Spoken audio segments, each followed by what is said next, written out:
2021 ഇറങ്ങിയ ഒരു അടിപൊളി ആക്ഷൻ അഡ്വഞ്ചർ ഫാന്റസി ഡ്രാമയാണ് വീൽ ഓഫ് ടൈം. ഇതിനാകെ 3 സീസണുകൾ നിലവിലിറങ്ങിയിട്ടുണ്ട്. അപ്പോ സീസൺ 1ന്റെ ഒന്നാമത്തെ എപ്പിസോഡിലേക്ക് പോയാലോ? ആദ്യം തന്നെ കാണിക്കുന്നത് ഒരു ലേഡിയെയും അവർ പറയുന്ന കുറച്ച് കാര്യങ്ങളുമാണ്. ലോകമെല്ലാം തകർന്നിരിക്കും. ഒരുപാട് വർഷങ്ങൾക്ക് മുൻപ് ശക്തരായ മനുഷ്യർ വിചാരിച്ചിരുന്നത് അന്ധകാരത്തെ അടച്ചിടാൻ പറ്റുമെന്നാണ്. അന്ധകാരം തോറ്റപ്പോൾ നാട് മൊത്തം നശിച്ചു.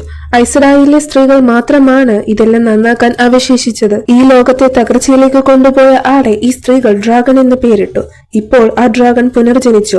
ഇപ്പോൾ അവന് പ്രായമായിരിക്കുന്നു. അവനെ അന്ധകാരം കണ്ടെത്തുന്നതിന് മുൻപ് ഞങ്ങൾക്ക് കണ്ടെത്തണം. ഇതായിരുന്നു ആ വോയിസ് ഓവർ. ബാക്കി കഥ പറയുന്നതിന് മുൻപ് നമുക്ക് കുറച്ച് കാര്യങ്ങൾ അറിയാം. ആദ്യം തന്നെ നമുക്ക് വൺ പവർ എന്താണെന്ന് നോക്കാം. കാലചക്രം കറക്കുന്ന ട്രൂ സോഴ്സിൽ നിന്നുണ്ടായതാണ് വൺ പവർ. അന്ധകാരത്തെ അടയ്ക്കാൻ ഡ്രാഗൺ വന്നു, കൂടെ 100 കമ്പാനിയൻസും. വൺ പവറിനെ രണ്ടായിട്ട് തരംതിരിച്ചിട്ടുണ്ട്. ഒന്ന് മെയിൽ ഹാഫും ഒന്ന് ഫീമെയിൽ ഹാഫും. വൺ പവറിന്റെ പകുതി ശക്തി യൂസ് ചെയ്യുന്ന മെയിൽസ് ആണ് മെയിൽ ഹാഫ്. അവരെ പറയുന്നത് സെയ്ഡിൻ എന്നാണ്. ഫീമെയിൽ ഹാഫ് യൂസ് ചെയ്യുന്നത് ഫീമെയിൽസ് ആണ്. അവരെ സെയ്ഡർ എന്നും പറയും. ഡ്രാഗൺ അന്ധകാരത്തെ അടച്ചത് സ്ത്രീകളുടെ സഹായമില്ലാതെയാണ്. അവര് ഡ്രാഗനെ അടയ്ക്കാൻ യൂസ് ചെയ്ത ശക്തി വൺ പവർ ആണ്. പക്ഷെ ആ ശക്തി തന്നെ അവര് സ്പോയില് ചെയ്തു. ഈ ശക്തി യൂസ് ചെയ്യുന്ന ആണുങ്ങൾക്കെല്ലാം വട്ടായതുപോലെയായി. അന്ധകാരത്തെ അടച്ചെങ്കിലും അതിന്റെ ബാക്കിയായിട്ട് ഇത് നിലനിന്നു. ഇനി വാർഡൻ. ഏസഡൈസ് എന്ന് പറയുന്നത് ഈ സ്ത്രീകളെ വിളിക്കുന്ന പേരാണ്. അവരെ പ്രൊട്ടക്ട് ചെയ്യുന്ന ആൾക്കാരെയാണ് വാർഡൻ എന്ന് വിളിക്കുന്നത്. വാർഡന് ഏസഡൈയുടെ ഇമോഷൻ സെൻസ് ചെയ്യാൻ പറ്റും. അവര് തമ്മിൽ അങ്ങോട്ടും ഇങ്ങോട്ടും എപ്പോഴും ഒരു കണക്ഷൻ കാണും. അടുത്തത് ഷാഡോസ്പോൺ. അത് ക്രിയേറ്റ് ചെയ്തത് അന്ധകാരത്തെ സെർവ് ചെയ്ത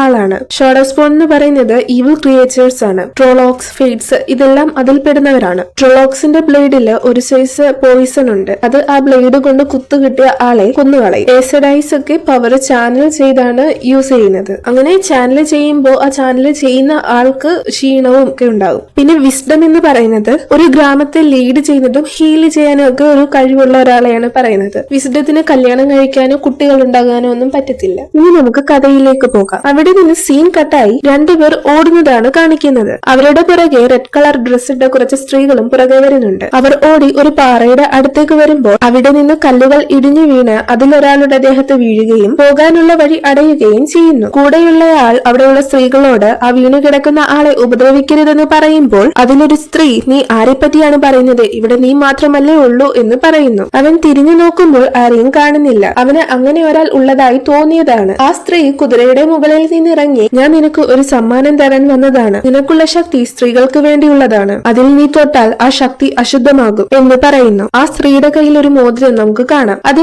ഏസഡായി മാത്രം യൂസ് ചെയ്യുന്ന സെർപ്പൻ റിംഗ് ആണ്. എല്ലാ ഏസഡായികളുടെ കയ്യിലും അതുപോലത്തെ ഒരു റിംഗ് കാണും. പിന്നീട് അവൾ അവളുടെ കയ്യിലുള്ള ശക്തി കൊണ്ട് അയാളെ കൊല്ലുന്നു. ഇതെല്ലാം കണ്ടുകൊണ്ട് മലയുടെ മുകളിൽ നിൽക്കുന്ന എപ്പിസോഡിന്റെ തുടക്കത്തിൽ കാണിച്ച സ്ത്രീയെ കാണാം. അവളുടെ പേര് മൊറൈൻ എന്നാണ്. അവളും ഒരു ഏസഡായി ആണ്. അവളുടെ കൂടെയുള്ള ആളുടെ പേര് ലാൻ എന്നാണ്. അത് അവളുടെ വാർഡനും. ഇത് ഡ്രാഗൺ അല്ല എന്ന് മൊറൈൻ ലാനിനോട് പറയുമ്പോൾ അവനും ഡ്രാഗൺ ജനിക്കേണ്ട സമയത്ത് തന്നെയാണ് ജനിച്ചത്. അവന് ചിലപ്പോൾ ആ ശക്തിയെ തൊടാൻ സാധിക്കുമെന്ന് ലാൻ പറയുന്നുണ്ടെങ്കിലും മൊറൈൻ അത് ഡ്രാഗൺ അല്ല എന്ന് പറഞ്ഞു പോകുന്നു. പിന്നീട് അവർ ടൂ റിവറിലേക്ക് പോകാൻ തുടങ്ങുന്നു. അവിടെ 4 ടവേൺ ഉണ്ട്. ഇപ്പോൾ മരിച്ച ആളുടെ പ്രായം തന്നെയാണ് അവർക്ക് എന്ന് അവൾ പറയുന്നു. ടൂ റിവർ എന്ന് പറയുന്ന റീജിയൻ ഉണ്ടാകുന്നത് 4 വില്ലേജസുകൾ കൂടി ചേർന്നാണ്. Emond's Field, Watch Hill, Deven Ride, Taren Ferry. ഈ 4 ഗ്രാമങ്ങൾ ചേർന്നാണ് ടൂ റിവർ എന്ന് പറയുന്ന റീജിയൻ ഉണ്ടാകുന്നത്. പുഴയുടെ അടുത്ത് കുറച്ച് സ്ത്രീകൾ ഇരിക്കുന്നത് നമുക്ക് കാണാം. ഇത് ആ ഗ്രാമത്തിലുള്ള വിമൻസ് സർക്കിൾ എന്ന് പറയുന്ന ഒരു ഗ്രൂപ്പിലുള്ളവരാണ്. വിമൻസ് സർക്കിൾ എന്ന് പറയുന്നത് ടൂ റിവർ റീജിയനിലുള്ള ഒരു ഗവൺമെന്റ് ആണ്. ഒരു സ്ത്രീക്ക് പക്വത വരുമ്പോൾ അവരുടെ മുടി പിന്നും. ആ പിന്നൽ റെപ്രസെന്റ് ചെയ്യുന്നത് അവർക്ക് ആ ഗ്രാമത്തിനോടുള്ള ബോണ്ടിനെയാണ്. അതിലൊരു സ്ത്രീ അവിടെ ഇരിക്കുന്ന ഒരു പെൺകുട്ടിയുടെ മുടി പിന്നി കൊടുക്കുകയാണ്. വേറൊരു സ്ത്രീ ആ പെൺകുട്ടിയോട്, ഈ പിന്നൽ കാണുമ്പോൾ നീ ഓർക്കണം, നീ ഞങ്ങളുടെ ഭാഗമാണെന്നും ഞങ്ങൾ നിന്റെ ഭാഗമാണെന്നും. നിന്നെ അന്ധകാരം വിഴുങ്ങി വെളിച്ചമില്ലാതാകുമ്പോൾ ഈ പിന്നൽ നിന്നെ രക്ഷിക്കും. ആ പെൺകുട്ടിയുടെ പേര് എഗ്വീൻ എന്നും അവളോട് ഇത് പറഞ്ഞു കൊടുക്കുന്ന പെൺകുട്ടിയുടെ പേര് നൈനേവ എന്നുമാണ്. മുടി പിന്നി കൊടുത്ത ശേഷം ആ വിമൻ സർക്കിളിലേക്ക് നൈനേവ എഗ്വീനെ സ്വാഗതം ചെയ്യുന്നു. എന്നിട്ട് ഈ പുഴയെ വിശ്വസിക്കണമെന്ന് പറഞ്ഞ് എഗ്വീനെ വെള്ളത്തിലേക്ക് തള്ളിയിടുന്നു. ആ ഒഴുക്കിൽ അവൾ ഒഴുകി പോകുന്നുണ്ടെങ്കിലും ഒഴുക്കിനൊത്തു പോകാൻ പിന്നീട് അവൾക്ക് പറ്റി. കരയിൽ വന്ന് അവൾ സന്തോഷത്തോടെ കിടക്കുന്നു. അടുത്തതായി ഒരു അച്ഛനെയും മകനെയും കാണിക്കുന്നു. അവർ സംസാരിച്ചുകൊണ്ട് അവരുടെ നാട്ടിലേക്ക് വരുന്നു. അത് നമ്മുടെ കഥാനായകനായ റാൻഡും അവന്റെ അച്ഛനുമാണ്. പിന്നീട് കാണിക്കുന്നത് ആ വില്ലേജിലുള്ള ഒരു ഇന്നാണ്. ഇന്നെന്ന് പറയുന്നത് മദ്യപിക്കാനും ആഘോഷങ്ങൾ നടത്താനും അവിടെ താമസിക്കാനും ഒക്കെ പറ്റുന്ന ബാർ പോലെയുള്ള ഒരിടമാണ്. ഇനി കുറച്ചു പേരെ പരിചയപ്പെടാം. ഇത് മാറ്റ്, ഇത് പെറിൻ, ഇത് റാൻഡ്, ഇത് ദാനിയ. മാറ്റ് വന്നിട്ട് ഇവരോട് 3 പേരോടും ഗാംബ്ലിംഗ് കളിക്കാം വാ എന്ന് പറയുന്നു. ദാനിയ അടുത്ത തവണ ആവട്ടെ എന്ന് പറഞ്ഞു പോകുന്നു. റാൻഡും പെറിനുമാണെങ്കിൽ അവനോട് അവിടെ ഇരിക്കാൻ പറയുന്നുണ്ട്. ഇതിൽ പെറിന്റെ കല്യാണം കഴിഞ്ഞതാണ്. ഇപ്പോൾ ഇവർ നിൽക്കുന്ന ഇടം എമൻഫീൽഡ് ആണ്. പെറിൻ പറയുന്നുണ്ട്, ടാരൻ ഫെറയിൽ കുറച്ചുപേർ പോയപ്പോൾ പട്ടാളക്കാർ പോകുന്നത് കണ്ടു, ഗേൾഡനിൽ യുദ്ധമാണ്. മാറ്റ് അതൊക്കെ ചുമ്മാ പറയുന്നതാണെന്ന് പറയുന്നുണ്ട്. എന്നിട്ട് പിന്നെയും അവരെ ഗാംബ്ലിംഗ് കളിക്കാൻ വിളിക്കുന്നു. പെറിനും റാൻഡും പറ്റില്ല എന്ന് പറയുമ്പോൾ മാറ്റ് ദാനിയയുടെ കയ്യിൽ കിടക്കുന്ന ബ്രേസ്ലെറ്റ് നോക്കുന്നുണ്ട്. എന്നിട്ട് അവളുടെ അടുത്തേക്ക് പോകുന്നു. പെറിനും റാൻഡും പരസ്പരം മാറ്റ് ഇന്ന് ഗാംബ്ലിംഗ് കളിച്ച് ഒരുപാട് പണം നഷ്ടപ്പെടുത്തി എന്ന് പറയുന്നു. എഗ്വിൻ ഇന്നിലേക്ക് വരുമ്പോൾ എല്ലാവരും അവളെ കൈയടിച്ച് സ്വീകരിക്കുന്നു. അവളുടെ അച്ഛൻ അവളെ വന്ന് കെട്ടിപ്പിടിക്കുന്നുണ്ട്. അവർ അങ്ങനെ അവിടെ ആഘോഷിച്ചുകൊണ്ടിരിക്കുമ്പോൾ കതക് തുറന്ന് ഒരു സ്ട്രേഞ്ച് മാൻ വരുന്നുണ്ട്. നൈനേവ അയാളോട് ആരാണ് എന്ന് ചോദിക്കുന്നു. അത് നമ്മുടെ ലാനും മൊറൈനുമായിരുന്നു. മൊറൈന്റെ കയ്യിൽ കിടക്കുന്ന ഗ്രേറ്റ് സെർപ്പൻ റിംഗ് കണ്ടിട്ട് എഗ്വിന്റെ അമ്മ എന്ത് വേണമെന്ന് മൊറൈനോട് ചോദിക്കുന്നു. മൊറൈൻ അവർക്ക് താമസിക്കാൻ ഒരു സ്ഥലം വേണമെന്ന് ആവശ്യപ്പെടുന്നു. പെറിൻ മൊറൈനെ കണ്ടിട്ട് സാധാരണ സ്ത്രീയെ പോലെ ഉണ്ടല്ലോ, ഏസഡൈനെ പോലെ ഒന്നും തോന്നുന്നില്ല എന്ന് പറയുമ്പോൾ റാൻഡ് അവനോട് മിണ്ടാതിരിക്കാനും അവർക്ക് ചിലപ്പോൾ നമ്മൾ പറയുന്നത് കേൾക്കാനാകും, യുദ്ധത്തിനു വേണ്ടി പോകുന്നതായിരിക്കും, ഒരു ഏസഡൈക്ക് ഒറ്റയ്ക്ക് ഒരു യുദ്ധത്തിൽ ജയിക്കാനാകുമെന്നും പറയുന്നു. അവിടേക്ക് നൈനേവ വന്ന്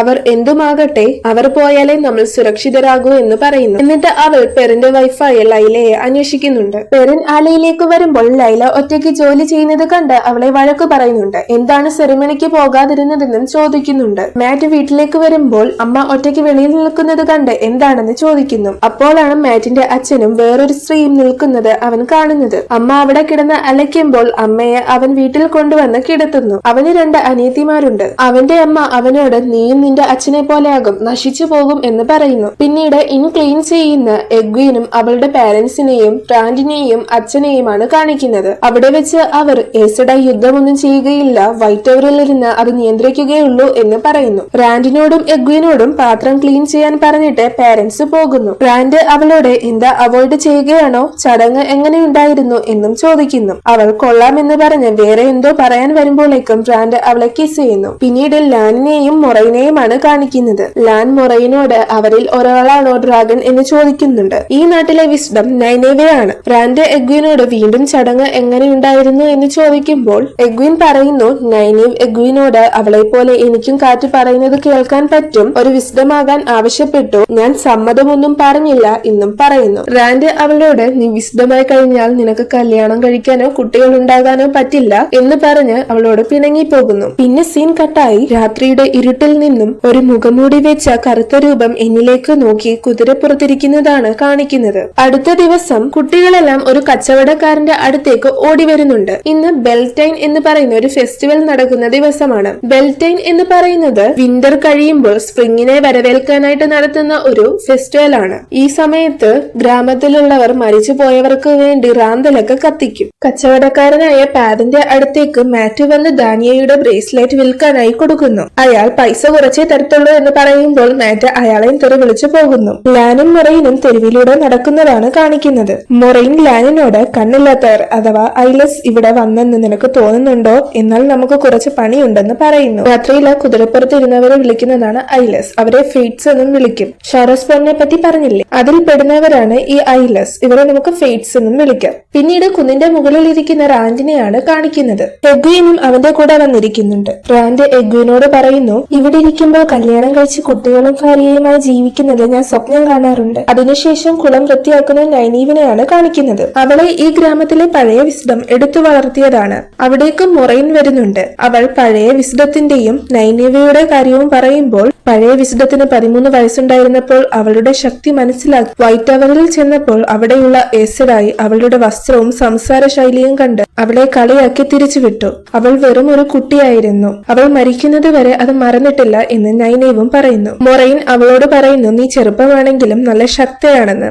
നൈനേവും നിങ്ങൾ എന്ത് വിചാരിച്ചാലും കുഴപ്പമില്ല, ഞാൻ ഈ നാടിനെ പ്രൊട്ടക്ട് ചെയ്യുമെന്ന് പറയുന്നു. പിന്നീട് എഗ്വിന്റെ അടുത്തേക്ക് നൈനീവ് വരുന്നു. അവളോട് കാറ്റിനെ കേൾക്കുന്നുണ്ടോ എന്ന് ചോദിക്കുന്നു. എഗ്വിൻ കാറ്റിന്റെ ശബ്ദം കേൾക്കുന്നുണ്ട്. അതിൽ എന്തോ ഒരു രാക്ഷസ മൃഗങ്ങൾ കിടന്ന് അലയ്ക്കുന്നതാണ് കേൾക്കുന്നത്. അവൾ ആ ശബ്ദം കേട്ടിട്ട് എന്തോ കുഴപ്പമുള്ളതുപോലെ എന്താ അതെന്ന് ചോദിക്കുമ്പോൾ നൈനീവും ഞാൻ ആദ്യമായിട്ടാണ് ഇങ്ങനെ കേൾക്കുന്നത് എന്ന് പറയുന്നു. ലാൻ കാട്ടിലൂടെ നടക്കുമ്പോൾ കുറെ ജീവികളെ കൊന്ന് ഒരു സിമ്പിളിന്റെ രൂപത്തിൽ ഇട്ടിരിക്കുന്നത് കാണുന്നു. റാൻഡും കൂട്ടുകാരും സംസാരിച്ചു കൊണ്ടിരിക്കുകയാണ്. മാറ്റ് റാൻഡും എഗ്വിനും തമ്മിൽ എന്താ പ്രശ്നം എന്ന് ചോദിക്കുന്നുണ്ട്. റാൻഡ് അതിനെപ്പറ്റി നിങ്ങൾ ഓർക്കണ്ട എന്ന് പറയുമ്പോൾ മാറ്റ് അത്രയ്ക്ക് വലിയ പ്രശ്നമാണോ എന്ന് ചോദിക്കുന്നു. പിന്നീട് പെറിൻ മാറ്റിന് കുറച്ച് പണം കൊടുത്തിട്ട് അനിയത്തിമാർക്ക് റാന്തൽ വാങ്ങിക്കൊടുക്കാൻ പറയുന്നു. റാൻഡ് മലമുകളിലേക്ക് പോകാൻ തുടങ്ങുമ്പോൾ മാറ്റ് അവനോട് ഒരുപാട് നേരം അവിടെ നിൽക്കണ്ട എന്ന് പറയുന്നു. ഇവരിങ്ങനെ സംസാരിക്കുന്നത് നോക്കിക്കൊണ്ട് മൊറൈൻ ജനലിന്റെ അടുത്ത് നിൽപ്പുണ്ട്. റാൻഡും അച്ഛനും തിരിച്ച് വീട്ടിൽ വന്ന് അമ്മയ്ക്ക് വേണ്ടി റാന്തൽ കത്തിക്കുന്നു. റാൻഡ് അവന്റെ അച്ഛനോട് ചോദിക്കുന്നുണ്ട്,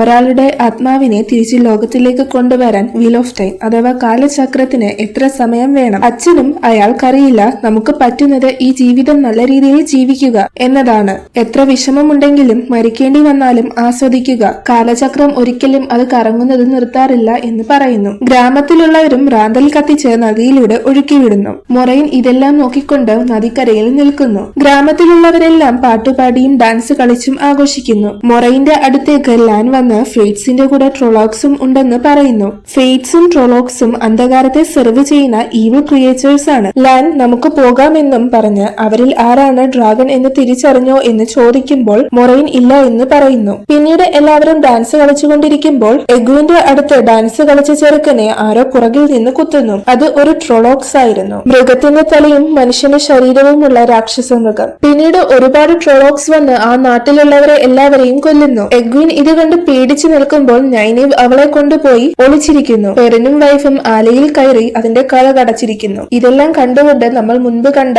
കച്ചവടക്കാരനായ പാതൻ ഒരു കൂസലുമില്ലാതെ നിൽപ്പുണ്ട്. ഫെയ്റ്റ്സ് മലമുകളിൽ നിന്ന് ഇതെല്ലാം നോക്കുന്നു. മാറ്റ് ഒരു വീട്ടിൽ കയറി കഥ അടയ്ക്കുമ്പോൾ അച്ഛനെയും അമ്മയും കണ്ട് അനിയത്തിമാർ എവിടെയെന്ന് അന്വേഷിക്കുന്നു. അവർ അറിയില്ല എന്ന് പറയുമ്പോൾ അവൻ ദേഷ്യപ്പെട്ട് പുറത്തിറങ്ങി അവരെ നോക്കുന്നു. അവൻ പുറത്തു വരുമ്പോൾ തന്നെ കാണുന്നത് ആ മൃഗങ്ങൾ നാട്ടിലുള്ളവരെ കടിച്ചു തിന്നുന്നതും കൊല്ലുന്നതുമാണ്.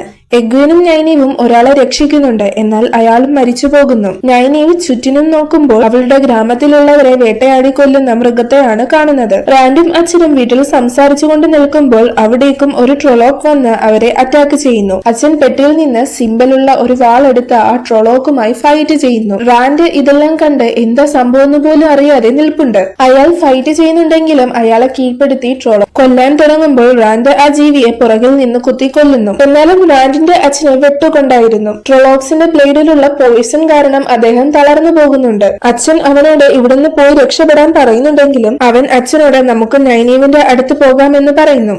നൈനീവിന്റെയും എഗ്വിന്റെയും നേരെ ഒരു ട്രോളോക്ക് വരുന്നുണ്ട്. അവർ പരമാവധി അതിനെ അറ്റാക്ക് ചെയ്യുന്നുണ്ട്. എന്നാൽ ഒരു സ്ഥലത്ത് അവർ വീണു പോകുമ്പോൾ അതവരെ വെട്ടാൻ വരുമ്പോൾ ഒരു ശക്തി വന്ന് ആ ജീവിയെ നാലായി മുറിച്ചു കൊല്ലുന്നു. അത് മൊറൈൻ ആയിരുന്നു. മൊറൈൻ ശക്തികളെ ചാനൽ ചെയ്തും ലാന അവിടെയുള്ള ട്രോളോക്സിനെ വെട്ടിക്കൊന്നുകൊണ്ടും ഇരിക്കുകയാണ്. മാറ്റ് അവന്റെ അനിയത്തിമാരെ കണ്ടുപിടിച്ച് അവരുമായി കാട്ടിലേക്ക് പോകുന്നു. പെറിനും ലൈലയും ഒളിച്ചിരുന്ന ഇടത്തെ 2 ട്രോളോക്സ് വന്ന് അറ്റാക്ക് ചെയ്യുന്നു. ഒരു ട്രോളോക്കിനെ പെറിൻ കൊന്നുകൊണ്ടിരിക്കുമ്പോൾ അവന്റെ പുറകിൽ എന്തോ നിൽക്കുന്നത് തോന്നി അവൻ വാള് വീശുമ്പോൾ അത് അവന്റെ ഭാര്യയായി. അവൾക്കാണ് ആ വെട്ടുകൊണ്ടത്. അവന്റെ കയ്യിൽ കിടന്ന് തന്നെ ലൈല മരിച്ചു. നൈനീവും എഗ്വിനും പോകുമ്പോൾ നൈനീവിനെ ഒരു ട്രോളോക്ക് വന്ന് വലിച്ചു കൊണ്ടുപോയി. എഗ്വിൻ അവളെ നോക്കുന്നുണ്ട്. എഗ്വിന്റെ അമ്മ വന്ന് അവളെ കൊണ്ടുപോകുന്നു. മൊറൈൻ അവൾ ചാനൽ ചെയ്ത ശക്തി കൊണ്ട് ട്രോളോക്കുകളെ കൊന്നുകൊണ്ടിരിക്കുമ്പോൾ അതിലൊരെണ്ണം അവളുടെ നേരെ വാളെറിയുന്നു. അവൾ കുത്തുകിട്ടി വീഴുന്നുണ്ടെങ്കിലും പിന്നെയും ആ വാൾ ഊരിക്കളഞ്ഞ് അവളുടെ ശക്തി കൊണ്ട് വീണ്ടും ട്രോളോക്കുകളെ കൊല്ലുന്നു. അങ്ങനെ എല്ലായിടത്തു നിന്നും ശക്തികൾ ചാനൽ ചെയ്ത് എല്ലാ ട്രോളോക്കുകളെയും കൊന്നു കഴിഞ്ഞ ശേഷം ഒരുപാട് ശക്തി ഉപയോഗിച്ചതുകൊണ്ട് അവളും താഴെ വീഴുന്നു. പിന്നീട് കാണിക്കുന്നത് അച്ഛനെ കൊണ്ട് ഗ്രാമത്തിലേക്ക് വരുന്ന റാൻഡിനെയാണ്. ചുറ്റിനും ഓരോ ആളുകൾ മരിച്ചു കിടക്കുന്നത് കാണുന്നുണ്ട്. എഗ്വിൻ റാൻഡിനെ വന്ന് കെട്ടിപ്പിടിക്കുന്നു. റാൻഡ് അച്ഛന് പരക്കു പറ്റിയെന്നും നൈനീവ് എവിടെയെന്നും അന്വേഷിക്കുന്നു. എഗ്വിൻ അവൾ പോ എന്ന് പറയുന്നു. പിന്നീട് കുറച്ചു പേരെ വിളിച്ച് അച്ഛനെ കുതിരപ്പുറത്തു നിന്ന് ഇറക്കുന്നു. മാറ്റ് തിരിച്ച് സഹോദരിമാരെ കൊണ്ട് ഗ്രാമത്തിലേക്ക് വരുന്നു. ലൈലയെ എടുത്തുകൊണ്ട് പെറിൻ വരുന്നത് കണ്ട് മാറ്റ് അവന്റെ അടുത്തേക്ക് പോകുന്നു. റാൻഡിന്റെ അച്ഛന്റെ അടുത്തേക്ക് എഗ്വിൻ മൊറൈനെയും കൊണ്ടുവന്ന് അവളുടെ ഹീലിംഗ് പവർ ഉപയോഗിച്ച് അയാളെ രക്ഷിക്കുന്നു. റാൻഡ് മൊറൈൻ കാരണമാണ് ട്രോളോക്ക് വന്നതെന്ന് പറയുമ്പോൾ ഞാൻ വന്നതിനു വേണ്ടിയാണ് അവർ വന്നത്, നിങ്ങൾ 4 പേർക്ക് വേണ്ടിയാണ് എന്ന് പെറിനോടും എഗ്വിനോടും മാറ്റ്, റാൻഡ് എന്നിവരോടും പറയുന്നു. 20 വർഷം മുൻപ് വൈറ്റ് ടവറിൽ കണ്ണു കാണാത്ത ഒരു ഏസിഡായി ഉണ്ടായിരുന്നു. പക്ഷെ അവൾക്ക് കാലചക്രം കറങ്ങുന്നത് കാണാൻ പറ്റി. അന്ധകാരത്തിന്റെ നായകൻ ഉണരുകയാണ്. അവനെ കൊല്ലാൻ ഡ്രാഗണിനെ പറ്റൂ. അത് നിങ്ങളിൽ ഒരാളാണ്. മാറ്റ് ഇത് കേട്ട് ഇവൾക്ക് വട്ടാണെന്ന് പറയുന്നു. ലാൻ അന്ധകാരത്തിന്റെ സൈന്യത്തിൽപ്പെടുന്ന ട്രോളോക്കുകൾ മലയുടെ മുകളിൽ നിന്നിറങ്ങി വരുന്നത് കാണിക്കുന്നു. മൊറൈൻ 4 പേരോടും അവളുടെ കൂടെ ഈ നാട്ടിൽ നിന്ന് പോകാമെന്ന് പറയുന്നു. റാൻഡ് പറ്റില്ല എന്ന് പറയുമ്പോൾ നിങ്ങളെ അന്വേഷിച്ചാണ് അവർ വരുന്നത്. അവർ ഒരുപാട് പേരുണ്ട്. നിങ്ങൾ എന്റെ കൂടെ വന്നില്ലെങ്കിൽ എനിക്ക് അവരെ പിടിച്ചു നിർത്താൻ പറ്റില്ല. ഈ ഗ്രാമത്തിലുള്ളവരെല്ലാം മരിക്കുമെന്നും വൈറ്റ് ടവറിൽ ചെന്നാലേ രക്ഷപ്പെടാൻ പറ്റൂ എന്നും പറയുന്നു. മൊറൈന്റെയും ലാൻഡേയും കൂടെ എഗ്വിൻ, പെറിൻ, മാറ്റ്, റാൻഡ് എന്നിവർ വൈറ്റ് ടവറിലേക്ക് പോകുന്ന പോകുന്നതും മലമുകളിൽ നിന്ന് ട്രൊളോക്സ് ഇറങ്ങി വരുന്നതും കാണിച്ചാണ് ഈ എപ്പിസോഡ് തീരുന്നത്. വീഡിയോ ഇഷ്ടപ്പെട്ടെങ്കിൽ ലൈക്കും ഷെയറും സബ്സ്ക്രൈബും ചെയ്യുക. ഇനി അടുത്ത എപ്പിസോഡുമായി നമുക്ക് അടുത്ത വീഡിയോയിൽ കാണാം. Okay, by.